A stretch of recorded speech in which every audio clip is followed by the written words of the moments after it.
蹲了很久，都听到出宫的吆喝声了，才站起来走进屋去。凤霞站在门旁睁圆了眼睛看我，她还不知道弟弟死了。邻村的那个孩子来报信时，她也在，可她听不到。家珍在床上叫了我一声，我走过去对她说，有庆出事了，在医院里躺着。家珍像是信了我的话，她问我出了什么事。我说我也说不清楚，有庆上课时突然昏倒了，被送到医院，医生说这种病治起来要有些日子。家珍的脸伤心起来，泪水从眼角淌出。她说是累的，是我拖累有庆的。我说不是，累也不会累成这样。家珍看了看我又说，你眼睛都肿了。我点点头，是啊，一夜没睡。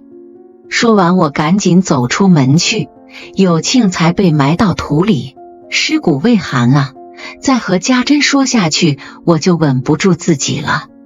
接下去的日子，白天我在田里干活，到了晚上我对家珍说进城去看看有庆好些了没有。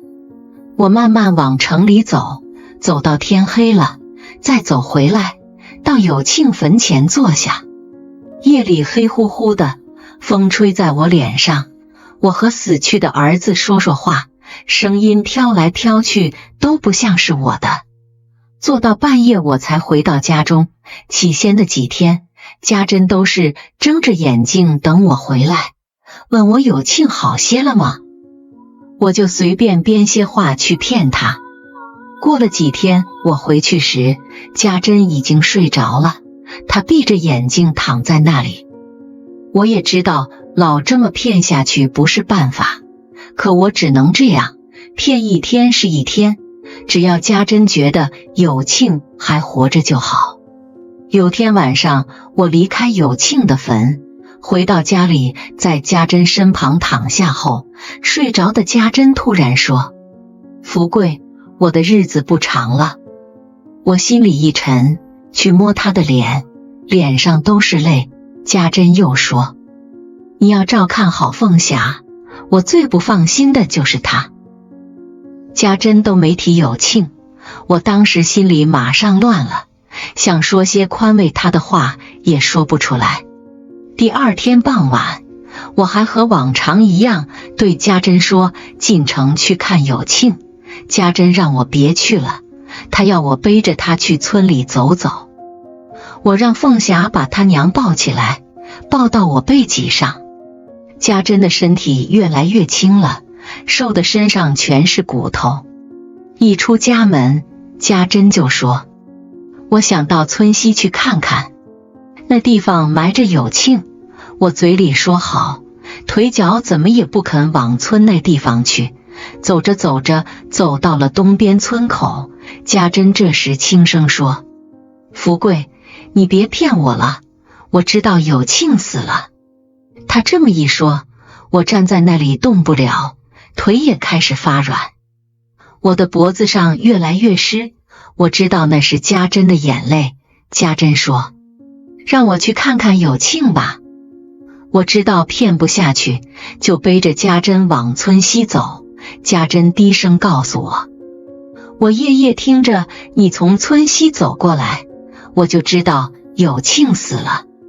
走到了有庆坟前，家珍要我把他放下去，他扑在了有庆坟上，眼泪哗哗的流，两只手在坟上像是要摸有庆，可他一点力气都没有，只有几根指头稍稍动着。我看着家珍这副样子，心里难受的要被堵住了。我真不该把有庆偷偷埋掉，让家珍最后一眼都没见着。家珍一直扑到天黑，我怕夜路伤着她，硬把她背到身后。家珍让我再背她到村口去看看。到了村口，我的衣领都湿透了。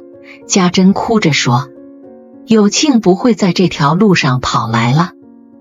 我看着那条弯曲着通向城里的小路，听不到我儿子赤脚跑来的声音，月光照在路上，像是洒满了盐。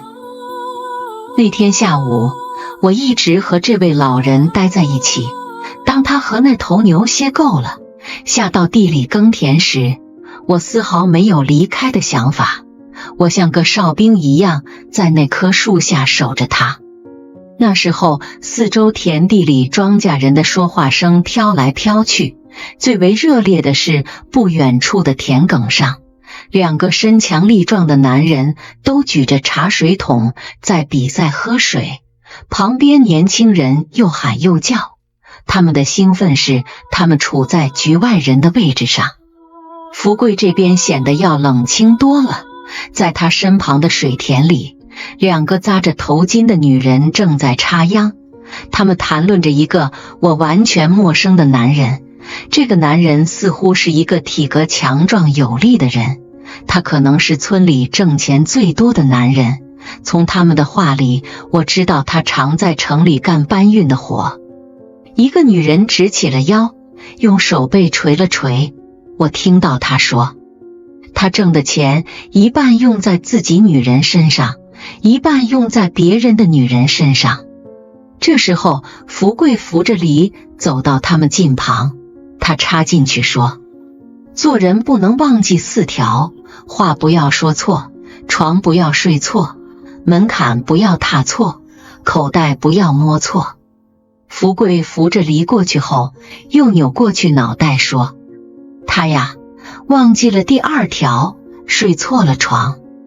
那两个女人嘻嘻一笑，我就看到福贵一脸的得意，他向牛大声吆喝了一下，看到我也在笑，对我说，这都是做人的道理。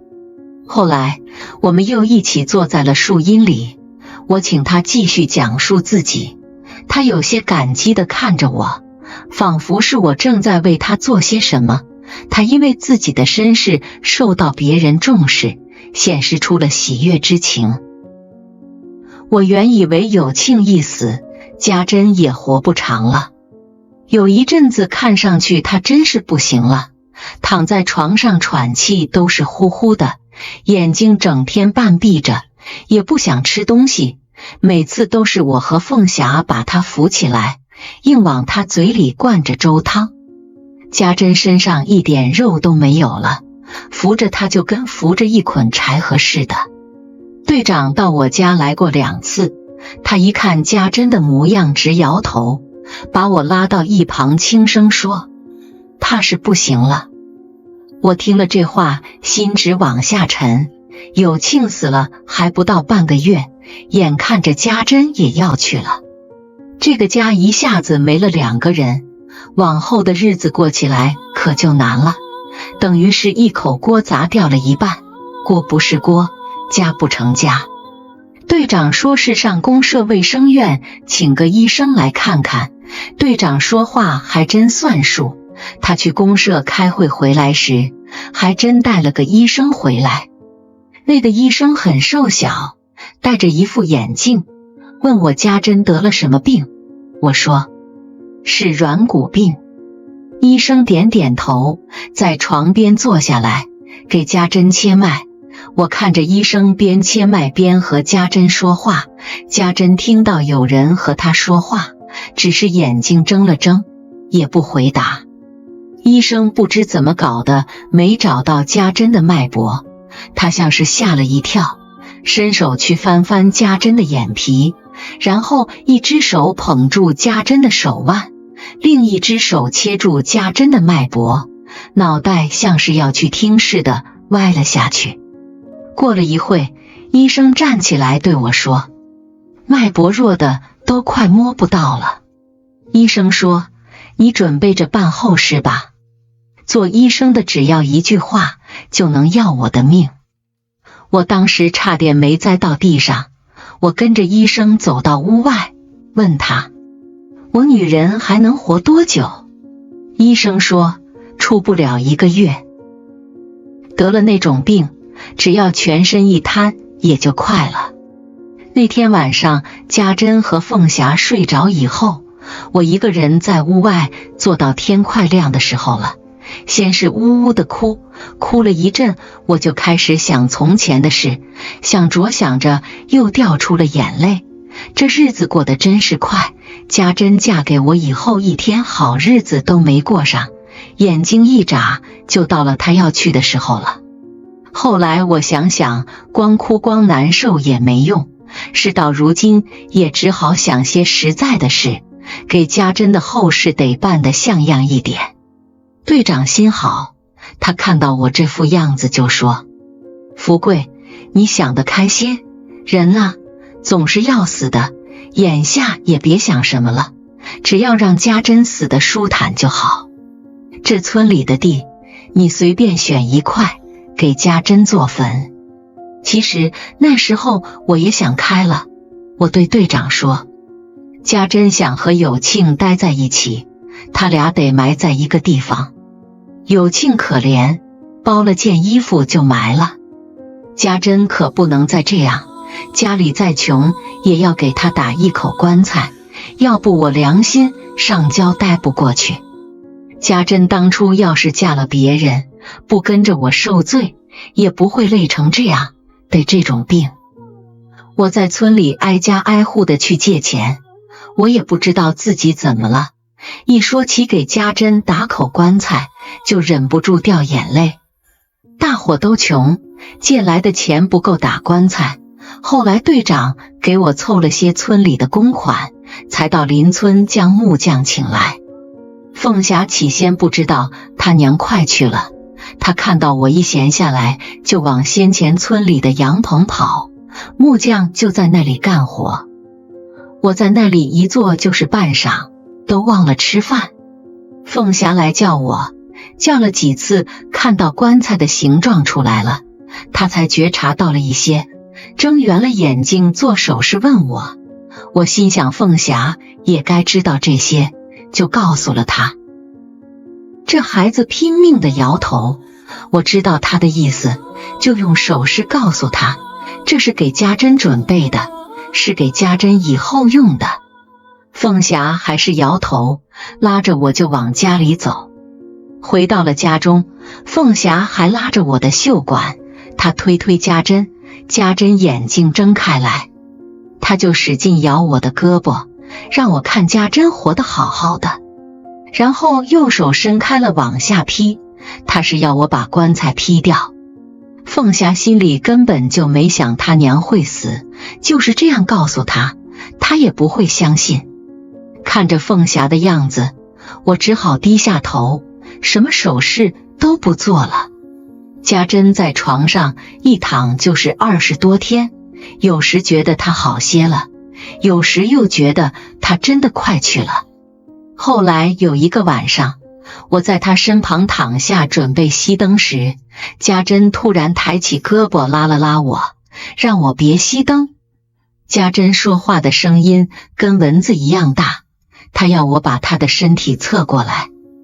我女人那晚上把我看了又看，叫了好几声福贵，然后笑了笑，闭上了眼睛。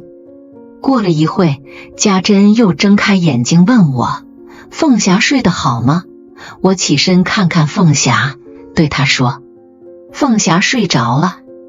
那晚上家珍断断续续地说了好些话，到后来累了才睡着。我却怎么都睡不着，心里七上八下的。家珍那样子像是好多了，可我老怕着是不是人常说的回光返照。我的手在她身上摸来摸去，还热着，我才稍稍放心下来。第二天我起床时，家珍还睡着，我想她昨晚上睡得晚，就没叫醒她，和凤霞喝了点粥下地去干活。那天收工早，我和凤霞回到家里时，我吓了一跳，家珍竟然坐在床上了，她是自己坐起来的。家珍看到我们进去，轻声说，福贵，我饿了，给我熬点粥。当时我傻站了很久，我怎么也想不到家珍会好起来了。家珍又叫了我一声，我才回过神来，我眼泪哗哗地流了出来。我忘了凤霞听不到，对凤霞说，全靠你，全靠你心里想着你娘不死，人只要想吃东西，那就没事了。过了一阵子，家珍坐在床上能干些针线活了，照这样下去，家珍没准又能下床走路。我提着的心总算可以放下了，心里一踏实，人就病倒了。其实那病早就找到我了，有庆一死，家珍跟着是一副快去的样子，我顾不上病，也就不觉得。家珍没让医生说中，身体慢慢的好起来，我脑袋是越来越晕，直到有一天插秧时昏到了地上，被人抬回家，我才知道自己是病了。我一病倒，凤霞可就苦了，床上躺着2个人，她又服侍我们，又要下地挣工分。过了几天，我看着凤霞实在是太累，就跟家珍说好多了，拖着个病身体下田去干活。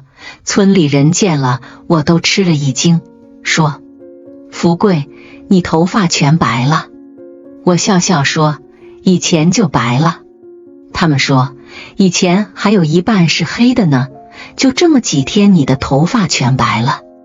就那么几天，我老了许多，我以前的力气再也没有回来，干活时腰也酸了，背也疼了，干得猛一些，身上到处淌虚汗。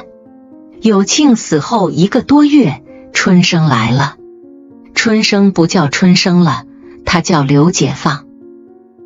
别人见了春生都叫他刘县长，我还是叫他春生。春生告诉我，他被俘虏后就当上了解放军，一直打到福建，后来又到朝鲜去打仗。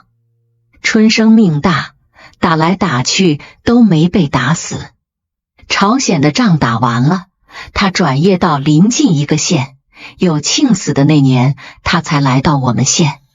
春生来的时候，我们都在家里，队长还没走到门口就喊上了，福贵，刘县长来看你了。春生和队长一进屋，我对家珍说，是春生，春生来了。谁知道家珍一听是春生，眼泪马上掉了出来，她冲着春生喊，你出去。我一下子愣住了，队长急了，对家珍说，你怎么能这样对刘县长说话？家珍可不管那么多，她哭着喊道，你把有庆还给我。春生摇了摇头，对家珍说，我的一点心意。春生把钱递给家珍，家珍看都不看，冲着他喊，你走，你出去。队长跑到家珍跟前，挡住春生，说，家珍，你真糊涂，有庆是事故死的，又不是刘县长害的。春生看家珍不肯收钱，就递给我，福贵，你拿着吧，求你了。看着家珍那样子，我哪敢收钱。春生就把钱塞到我手里，家珍的怒火立刻冲着我来了，他喊道，你儿子就值200块。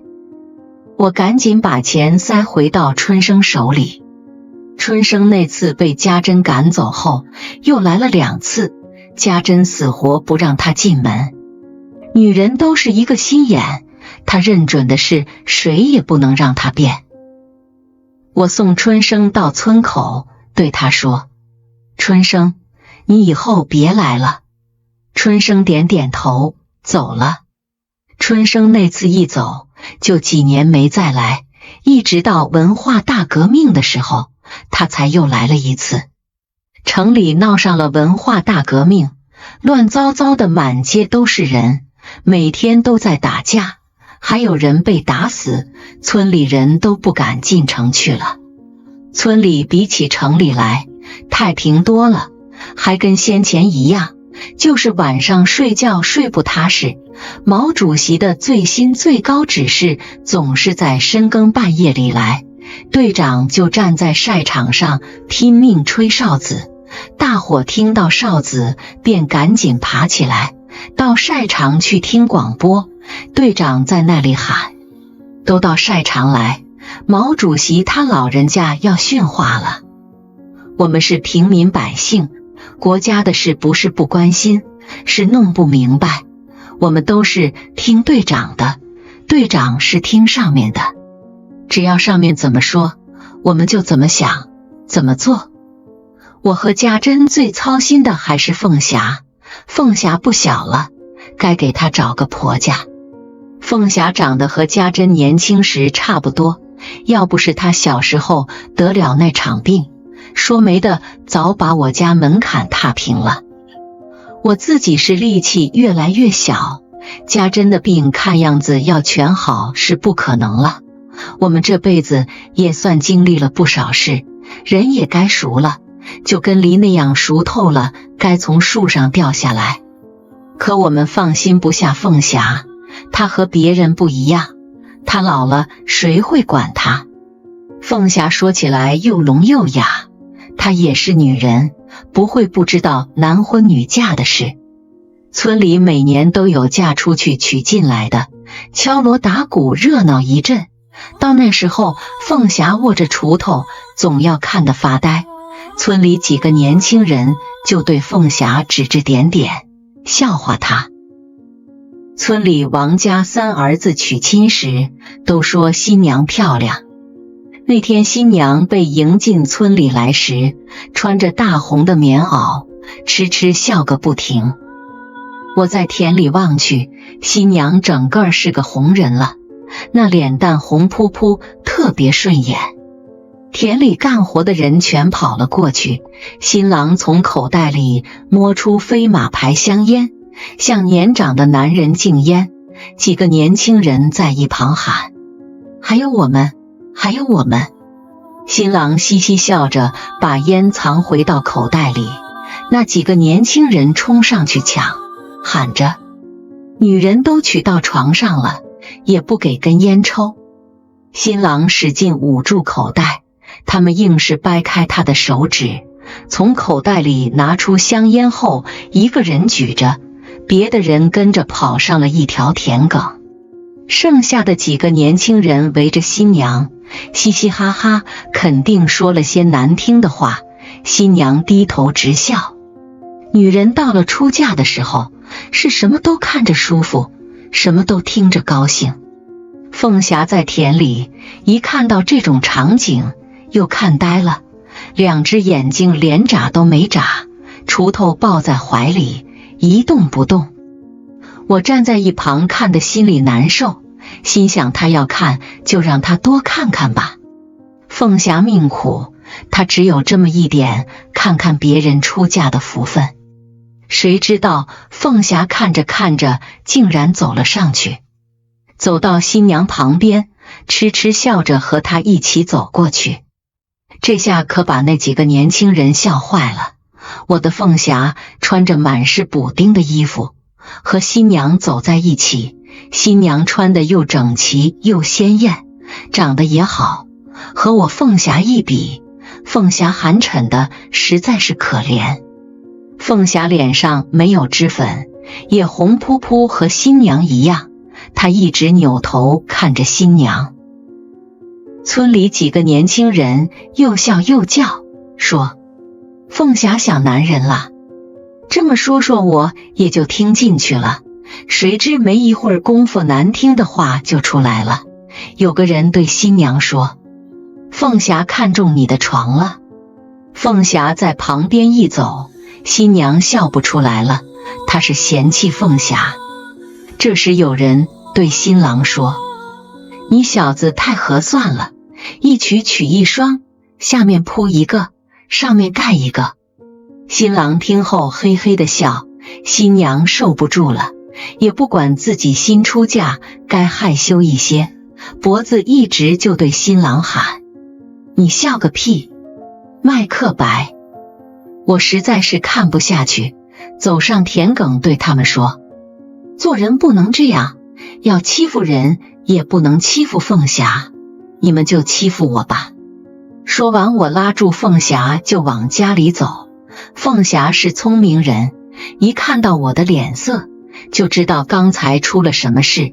她低着头跟我往家走，走到家门口，眼泪掉了下来。后来我和家珍商量着，怎么也得给凤霞找一个男人，我们都是要死在她前面的。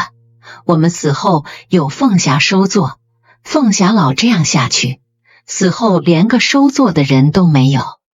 可又有谁愿意娶女凤霞呢？家珍说去求求队长，队长外面认识的人多，打听打听，没准还真有人要我们凤霞。我就去跟队长说了，队长听后说，也是，凤霞也该出嫁了，只是好人家难找。我说，哪怕是缺胳膊断腿的男人，只要他想娶凤霞，我们都给。说完这话，自己先心疼上了。凤霞哪点比不上别人，就是不会说话。回到家里，跟家珍一说，家珍也心疼上了。她坐床上半晌不说话，末了叹息一声，说：事到如今也只能这样了。过了没多久，队长给凤霞找着了一个男人。那天我在自留地上浇粪，队长走过来说：福贵，我给凤霞找着婆家了，是县城里的人，搬运工，挣钱很多。我一听条件这么好，不相信，觉得队长是在和我闹着玩。我说：队长，你别哄我了。队长说：没哄你，他叫万二喜，是个偏头，脑袋靠着肩膀，怎么也起不来。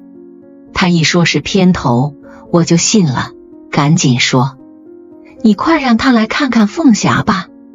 队长一走，我扔了粪勺就往自己茅屋跑，没进门就喊：家珍，家珍。家珍坐在床上，以为出了什么事，看着我眼睛都睁圆了。我说：凤霞有男人了。家珍这才松了口气，说：你吓死我了。我说：不缺腿，胳膊也全，还是城里人呢。说完我呜呜的哭了。家珍先是笑，看到我哭，眼泪也流了出来，高兴了一阵。家珍问：条件这么好，会要凤霞吗？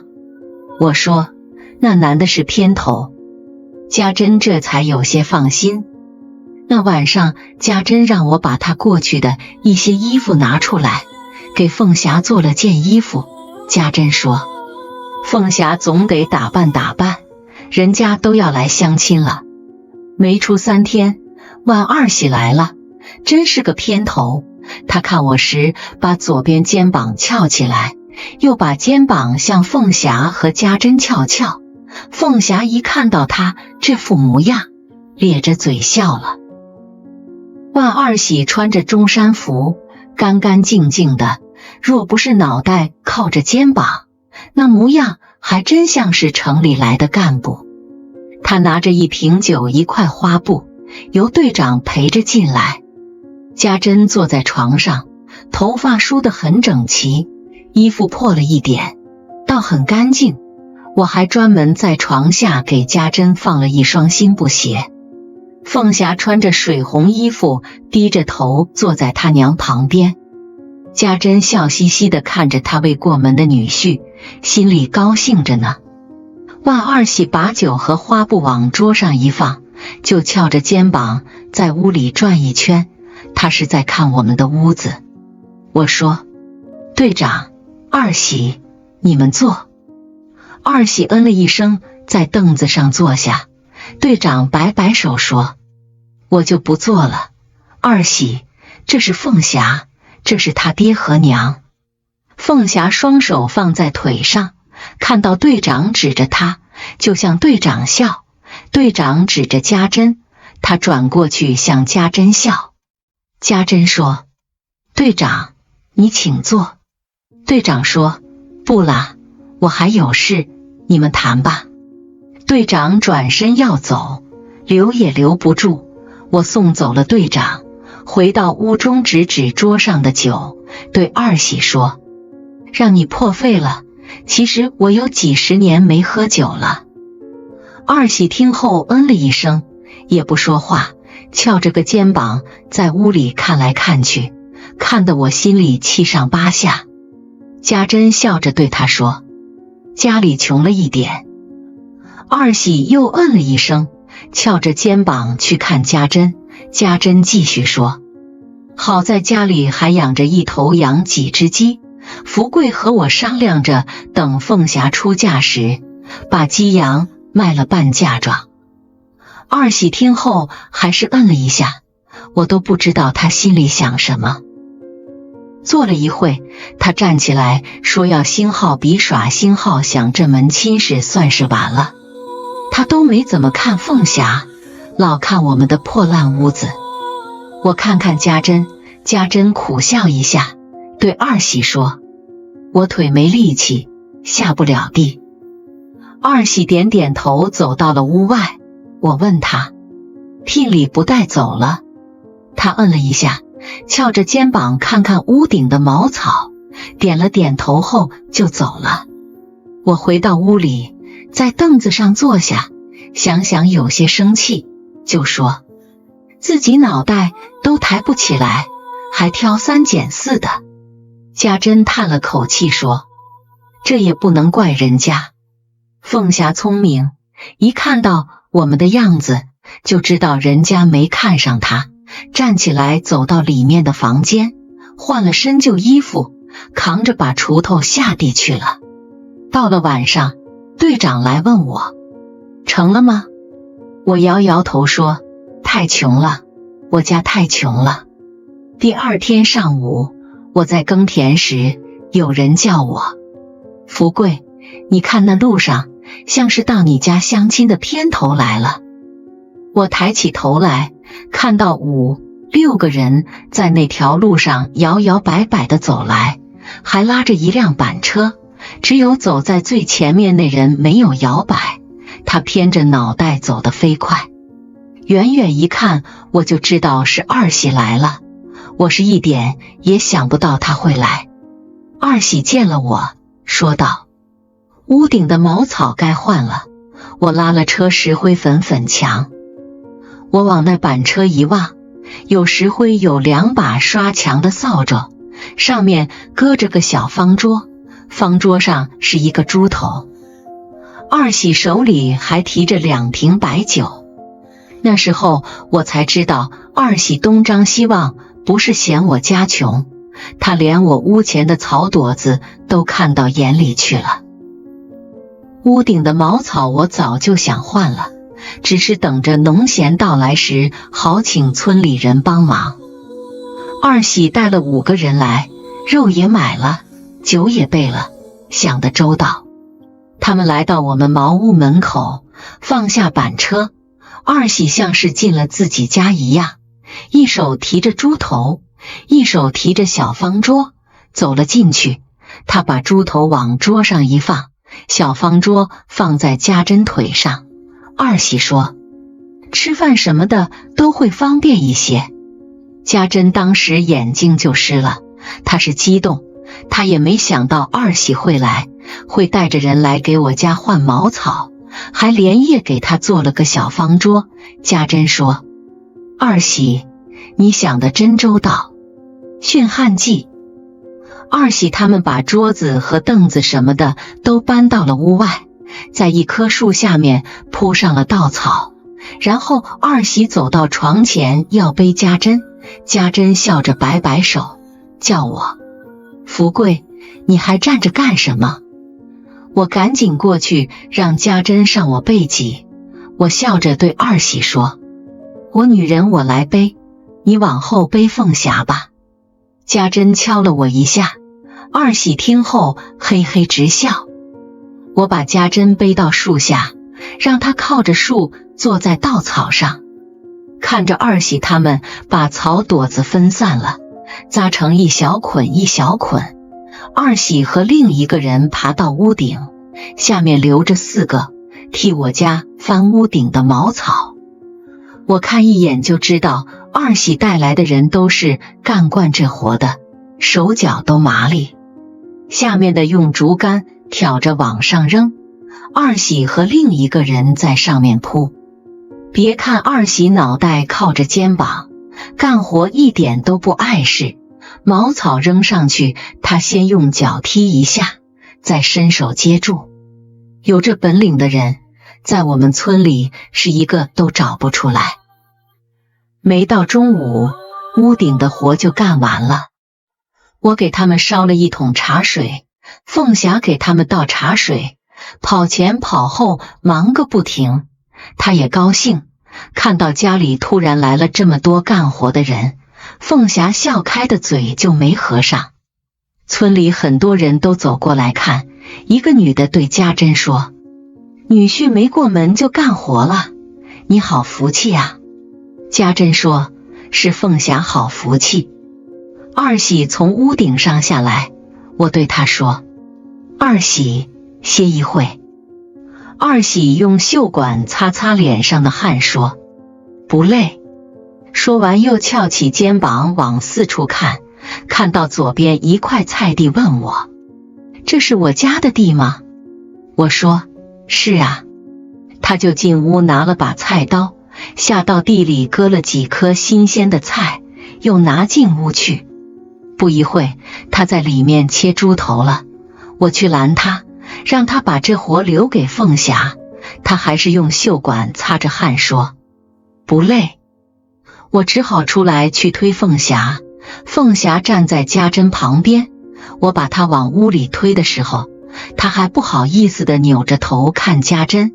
家珍笑着挥手让她进去，她这才进了茅屋。我和家珍陪着二喜带来的人喝茶说话，中间我走进去一次，看到二喜和凤霞像是两口子，一个烧火，一个做饭炒菜。两个你看看我，我看看你，看过后都咧着嘴笑了。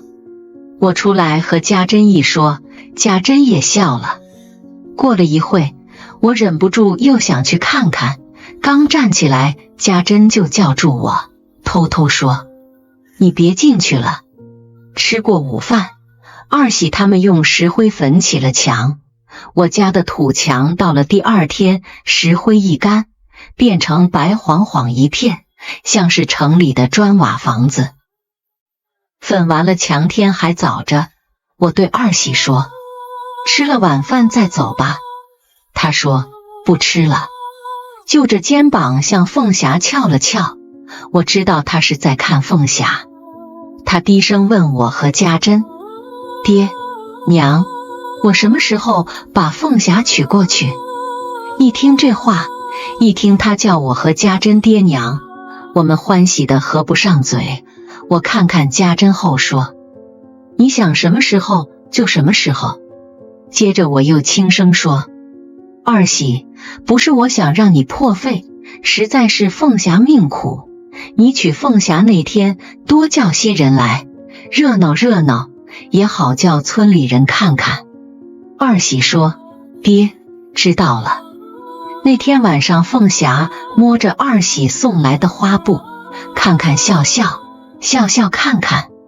有时抬头看到我和家珍在笑，心里一慌，脸就红了。看得出来凤霞喜欢二喜，我和家珍高兴。家珍说：“二喜是个实在人，心眼好，把凤霞给他，我心里踏实。”我们把家里的鸡羊卖了，我又领着凤霞去城里给她做了2身新衣服，给她添置了一床新被子，买了脸盆什么的。凡是村里别人家女儿有的，凤霞都有。拿家珍的话说是，不能委屈凤霞了。二喜来娶凤霞那天，锣鼓很远就闹过来了，村里人全挤到村口去看。二喜带来了20多个人，全穿着中山服，要不是二喜胸口戴了朵大红花，那样子像是什么大干部下来了呢。10几双锣同时敲着，2个大鼓擂得咚咚响，把村里人耳朵震得嗡嗡乱响。最显眼的是，中间有一辆披红带绿的板车，车上一把椅子也红红绿绿。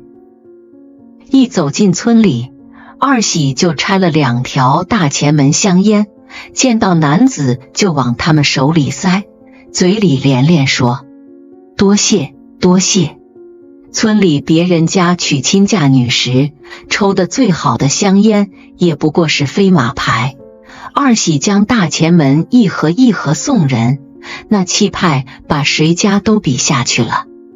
拿到香烟的赶紧都往自己口袋里放，像是怕人来抢似的，手指在口袋里摸索着抽出一根放在嘴上。跟在二喜身后那20来人也卖力，锣鼓敲得震天响，还扯着嗓子喊，他们的口袋都鼓鼓的，见到村里年轻的女人和孩子，就把口袋里的糖果往他们身上扔。这样大手大脚把我都看呆了，心想扔掉的都是钱啊。他们来到我家茅屋前，一个个进去看凤霞，锣鼓留在外面，村里的年轻人就帮着敲上了。凤霞那天穿上新衣服可真漂亮，连我这个做爹的都想不到她会这么漂亮。她坐在家珍床前，在进来的人里挨个找二喜，一看到二喜赶紧低下了头。二喜带来的城里人见了凤霞都说，这片头真有艳福。后来过了好多年，村里别的姑娘出嫁时，他们还都会说凤霞出嫁时最气派。那天凤霞被迎出屋去时，脸蛋红得跟番茄一样，从来没有那么多人一起看着她，她把头埋在胸前，都不知道该怎么办。二喜拉着她的手走到板车旁，凤霞看看车上的椅子，还是不知道该干什么。个头比凤霞矮的二喜一把将凤霞抱到了车上，看得人轰地笑起来，凤霞也痴痴笑了。二喜对我和家珍说，爹娘，我把凤霞娶走了。说着，二喜自己拉起板车就走。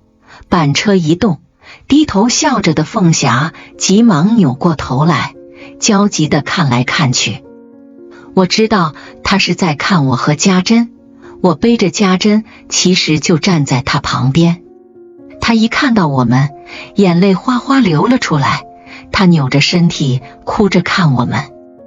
我一下子想起凤霞13岁那年被人领走时也是这么哭着看我，我一伤心眼泪也出来了，这时我脖子也湿了，我知道家珍也在哭。我想想这次不一样，这次凤霞是出嫁，我就笑了，对家珍说，家珍，今天是办喜事，你该笑。二喜是实心眼，他拉着板车走时，还老回过头去看看他的新娘，一看到凤霞扭着身体朝我们哭，他就不走了，站在那里也把身体扭着。凤霞是越哭越伤心，肩膀也一抖一抖了，让我这个做爹的心里一抽一抽。我对二喜喊，二喜，凤霞是你的女人了，你还不快拉走。凤霞嫁到了城里，我和家珍就跟丢了魂似的，怎么都觉得心慌。往常凤霞在屋里进进出出也不怎么觉得，如今凤霞一走，屋里就剩我和家珍2个人，看来看去都看了几10年了，像是还没看够。我还好，在地里干活能分掉点想凤霞的心思。家珍就苦了，整天坐在床上，整天闲着，没有了凤霞，做娘的心里能不慌张？先前她在床上待着，从不说什么，这么一来她可就难受了，腰也酸了，背也疼了，怎么都不舒服。我也知道那滋味，整天在床上，比下地干活还累，身体都活动不了。我就在黄昏的时候背着她到村里去走走，村里人见了家珍，都亲热地问长问短，家珍心里也舒畅多了。她贴着我耳朵问，他们不会笑话我们吧？我说，我背着自己的女人有什么好笑话的？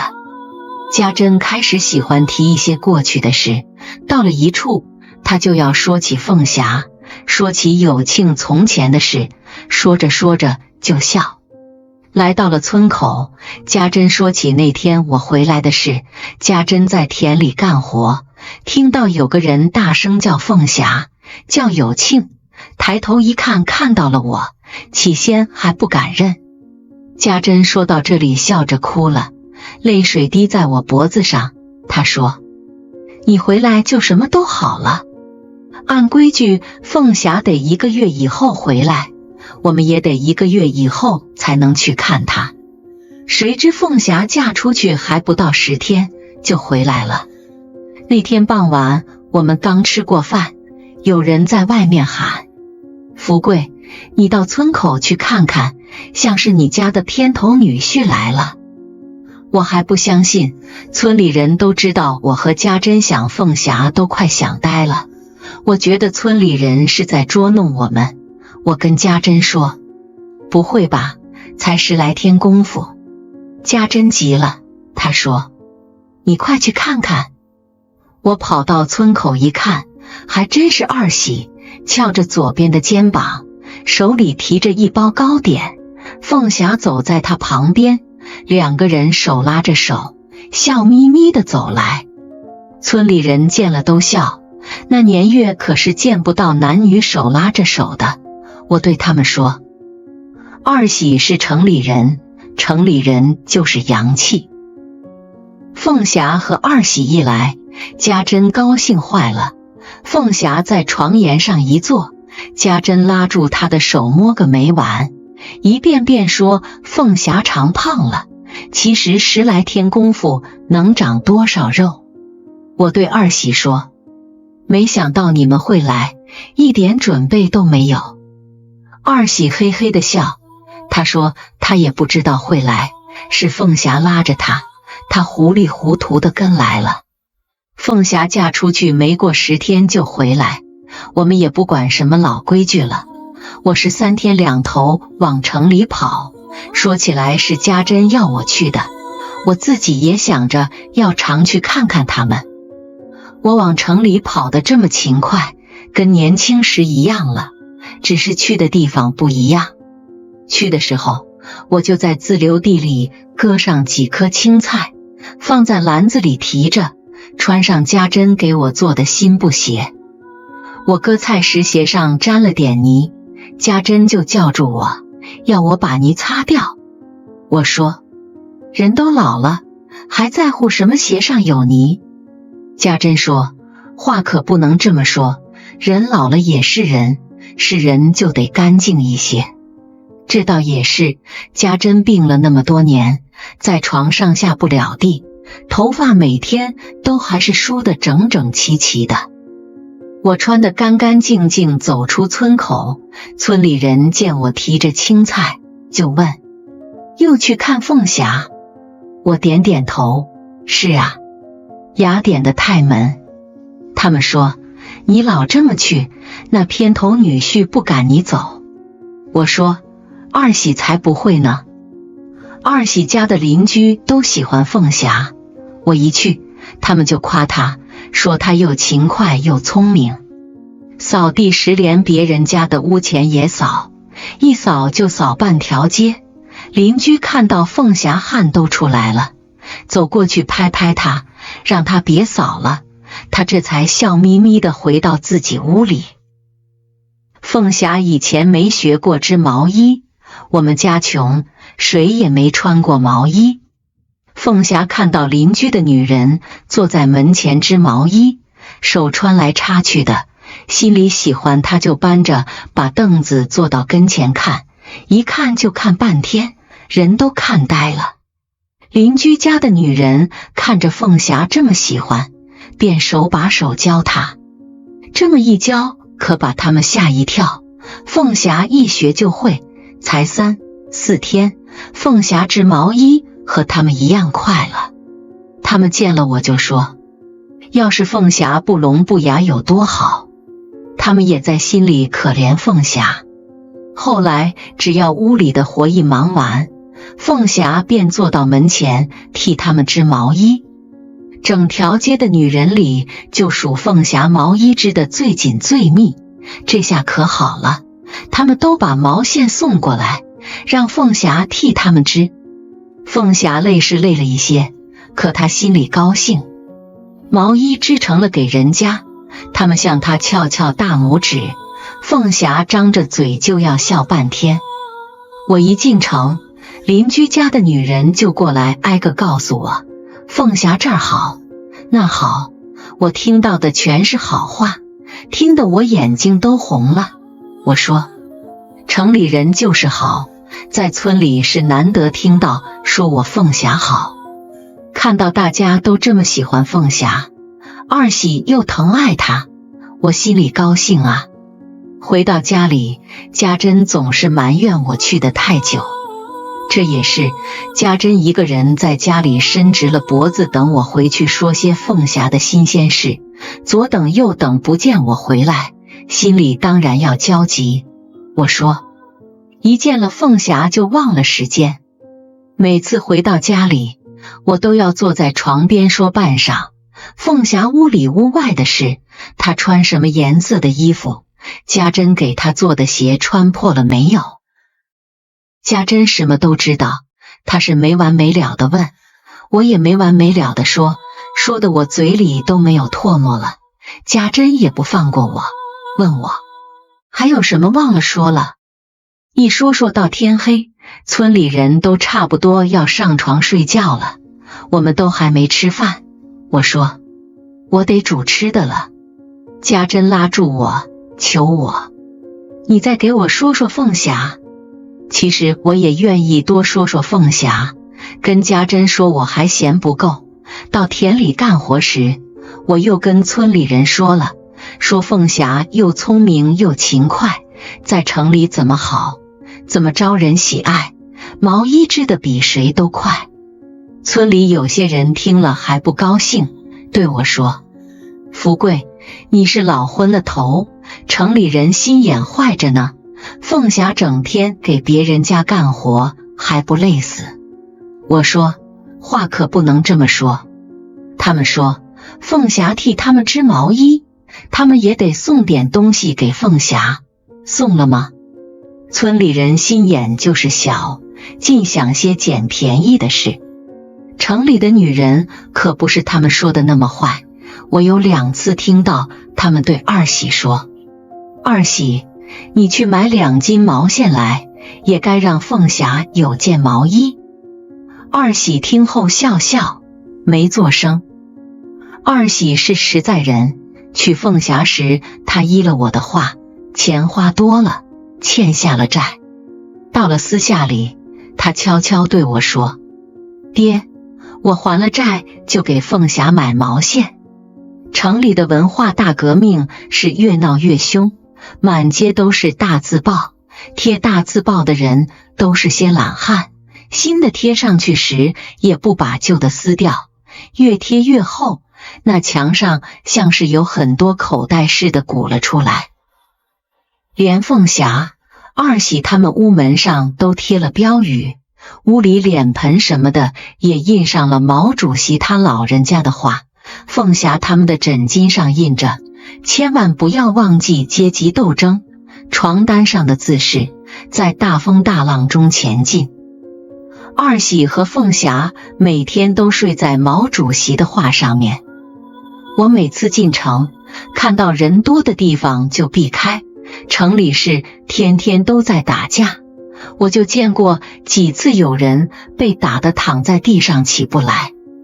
难怪队长再不上城里开会了，公社常派人来通知他去县里开3级干部会议，队长都不去，私下里对我们说，城里天天都在死人，我都吓死了，眼下进城去开会就是进了棺材。队长躲在村里哪里都不去，可他也只是过了几个月的安稳日子，他不出去，别人找上门来了。那天我们都在田里干活，远远地看到一面红旗飘过来，来了一队城里的红卫兵。队长也在田里，看到他们走来，当时脖子就缩了缩，提心吊胆地问我，该不会来找我的吧？领头的红卫兵是个女的，他们来到了我们跟前，那女的朝我们喊，这里为什么没有标语，没有大字报？队长呢？队长是谁？队长赶紧扔了锄头路过去，点头哈腰地说，红卫兵小将同志。那个女的挥挥手臂问，为什么没有标语和大字报？队长说，有标语，有2条标语呢，就刷在那间屋子后面。那女的看上去最多只有16、17岁，她在我们队长面前神气活现，眼睛斜了斜，就算是看过队长了。她对几个提着油漆桶的红卫兵说，去刷上标语。那几个红卫兵就朝村里的房子跑去刷标语了。领头的女孩对队长说，让全村人集合。队长急忙从口袋里掏出哨子拼命吹，在别的田里干活的人赶紧跑了过来。等人集合的差不多了，那女的对我们喊，你们这里的地主是谁？大伙一听这话全朝我看上了，看得我腿都哆嗦了。好在队长说，地主解放出就毙掉了。他又问，有没有富农？队长说，富农有一个，前年归西了。他看看队长，对我们大伙喊，那走资派有没有？队长陪着笑脸说，这村里是小地方，哪有走资派？他的手突然一伸，都快指到队长的鼻子上了。他问，你是什么？队长吓得连声说，我是队长，是队长。谁知道他大喊一声，你就是走资本主义道路的当权派。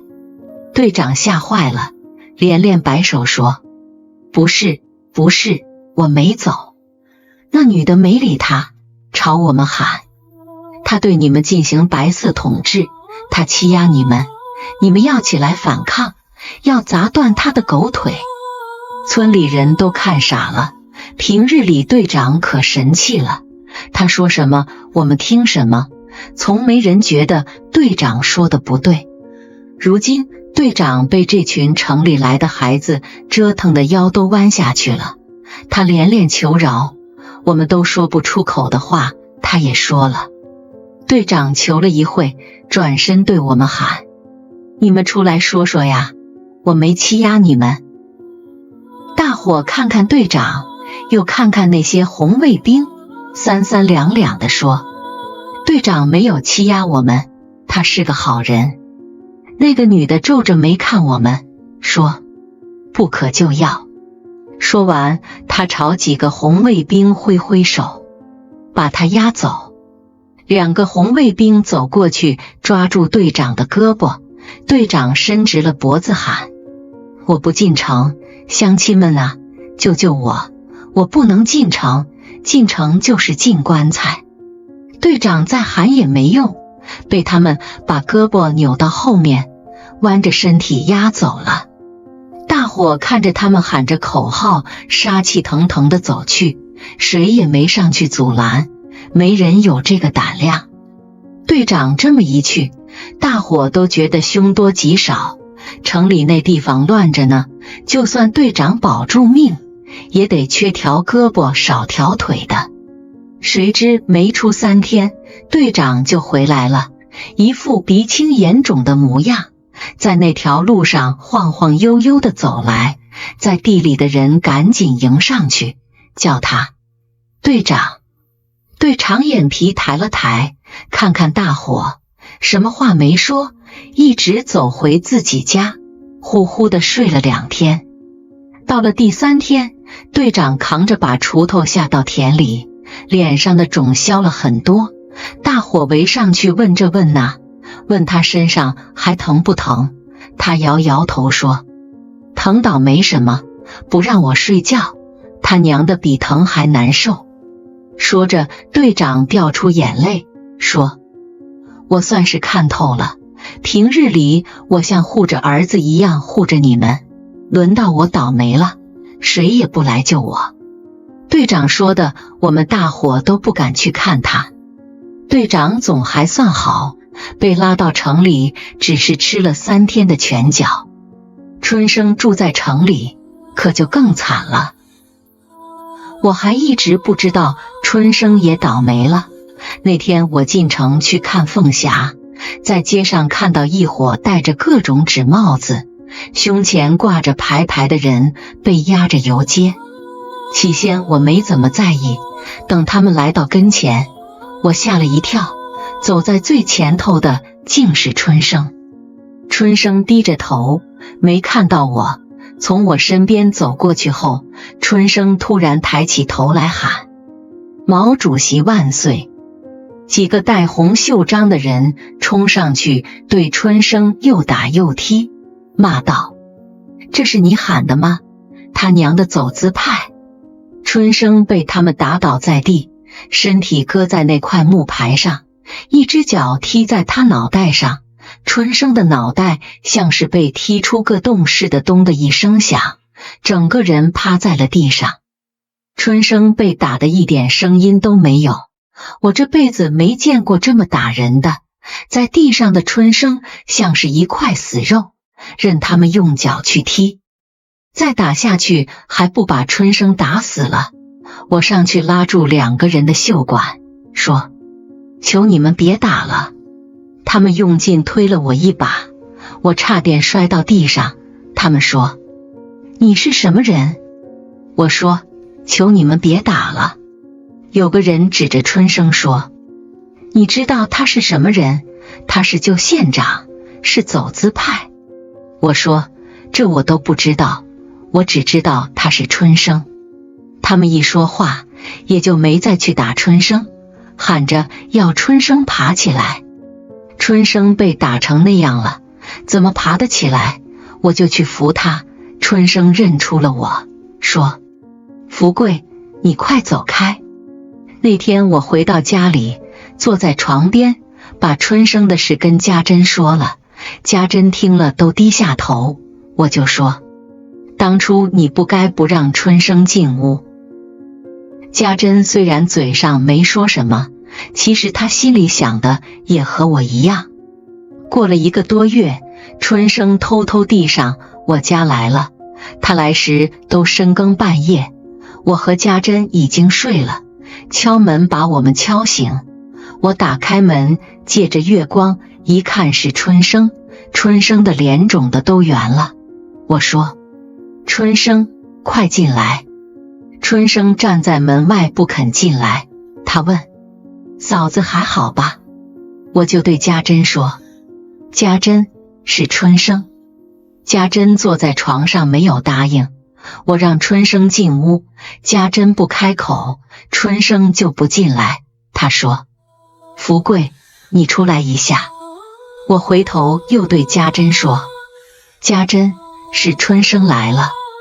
家珍还是没理我，我只好披上衣服走出去。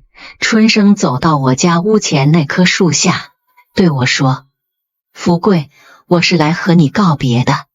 我问，你要去哪里？他咬着牙齿狠狠地说，我不想活了。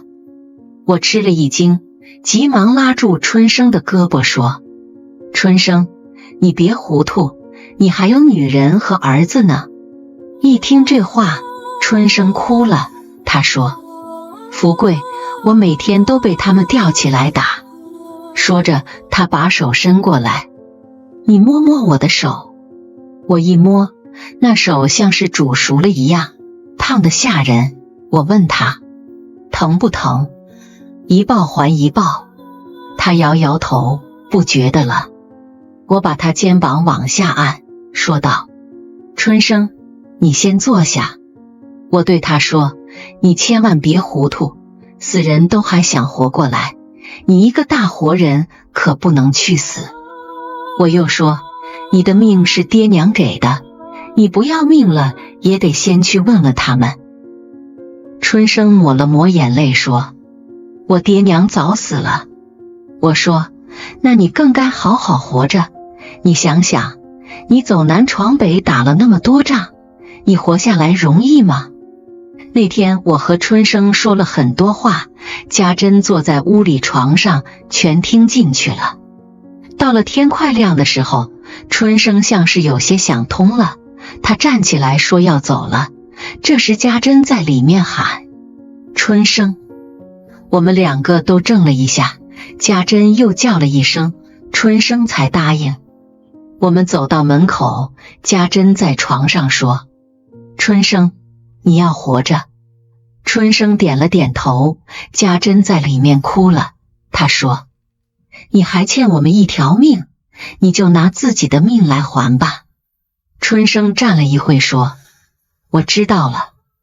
我把春生送到村口，春生让我站住，别送了。我就站在村口，看着春生走去。春生都被打瘸了，他低着头走得很吃力。